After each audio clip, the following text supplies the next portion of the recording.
السلام علیکم ورحمۃ اللہ وبرکاتہ۔ استقبال ہے آپ کا ہمارے YouTube channel NKP the teacher پر۔ آج ہم مضمون نویسی سیریز کا دوسرا مضمون لے کر آپ کے سامنے حاضر ہوئے ہیں، جس کا ٹاپک ہے سائنس کے کرشمے۔ تو چلیے بغیر کسی دیری کے اس کو سٹارٹ کرتے ہیں۔ سائنس کے کرشمے۔ انسان اشرف المخلوقات ہے۔ اللہ تعالیٰ نے انسان کو بہت سی صلاحیتیں عطا کی ہیں۔ پہلے انسان غاروں میں رہتا تھا، پتوں کا لباس پہنتا تھا اور جانوروں کا شکار کر کے اپنی خوراک حاصل کرتا تھا۔ پرانے زمانے میں انسان پیدل چلا کرتا تھا۔ آج موٹریں، بسیں، گاڑیاں، ہوائی جہاز اور بحری جہاز ہمیں دور دراز علاقوں اور ملکوں تک پہنچانے کے لیے موجود ہے۔ اب مہینوں کا سفر دنوں میں اور دنوں کا سفر گھنٹوں اور گھنٹوں کا سفر چند منٹوں میں طے ہوتا ہے۔ سائنس نے ہماری زندگی میں انقلاب برپا کر دیا ہے۔ ریڈیو، ٹیلی فون اور ٹیلی ویژن جیسی ایجادات نے پوری دنیا کے فاصلے ختم کر دیے ہیں۔ اب پیغامات دنیا کے ایک کونے سے دوسرے کونے تک چند سیکنڈ میں پہنچ جاتے ہیں۔ ٹیلی فون پر ہزاروں میل دور بیٹھے دوستوں اور عزیزوں سے براہ راست بات چیت ہو سکتی ہے۔ ٹیلیکس اور فیکس کے ذریعے دنیا کے دور دراز مقامات پر ہونے والے واقعات خبروں کی صورت میں پوری دنیا میں پہنچ جاتے ہیں۔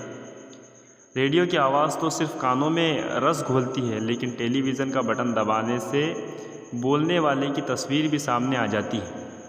آج کے زمانے میں بجلی ہمیں ایک خادمہ کے روپ میں نظر آتی ہے۔ یہ خود دکھائی نہیں دیتی، لیکن اس کی مدد سے پنکھے، ایئر کولر، ریفریجریٹر چلتے اور ہیٹر جلتے نظر آتے ہیں۔ اس نوکرانی نے ہماری زندگی کو آسان بنا دیا ہے۔ جو ہمیں کھانا تیار کرنے اور کپڑے دھونے میں مدد دیتی ہے، وہ کام جو سینکڑوں مزدور نہ کر سکے، یہ فوراً کر دیتی ہے۔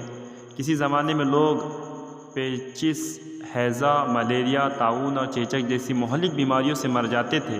آج سائنس نے اتنی ترقی کر لی ہے کہ بچوں کو طاعون اور چیچک کے ٹیکے لگا دیے جاتے ہیں۔ اب ہر بیماری پر قابو پا لیا گیا ہے۔ پہلے بیماریوں کے بارے میں اندازے لگائے جاتے تھے، اب ایکس رے کے ذریعے ڈاکٹر اصل مرض تک پہنچ جاتے ہیں۔ ریڈیائی لہروں سے کینسر جیسی بیماریوں کا علاج کیا جا رہا ہے۔ علم کے میدان میں سائنس نے حیرت انگیز کردار ادا کیا ہے۔ چھاپے خانے کی ایجاد سے کتابیں اور رسالے تیزی سے شائع ہوتے ہیں۔ مائکرو فلم اور فوٹو اسٹیٹ نے اشاعت و طباعت میں مزید آسانیاں پیدا کر دی ہیں۔ زراعت کے شعبے میں سائنس نے بہت ترقی کی ہے۔ اب فصلوں کی بہت سی اقسام تیار ہو چکی ہیں۔ پہلے فصلوں کو کیڑا لگ جاتا تھا اور کسان نقصان اٹھاتا تھا۔ اب فصلوں کو کیڑے مکوڑوں اور سینڈیوں سے بچانے کے لیے اسپرے کرنے والی ادویات بازار میں عام دستیاب ہیں۔ فصلوں کی بوائی اور کٹائی کے لیے مشینیں ایجاد ہو چکی ہیں۔ غرض یہ کہ سائنس نے ہماری زندگی کو آسان بنا دیا ہے۔ سائنس نے زندگی کے ہر شعبے کو متاثر کیا ہے اور ہم دن رات سائنسی ایجادات سے فائدے اٹھا رہے ہیں۔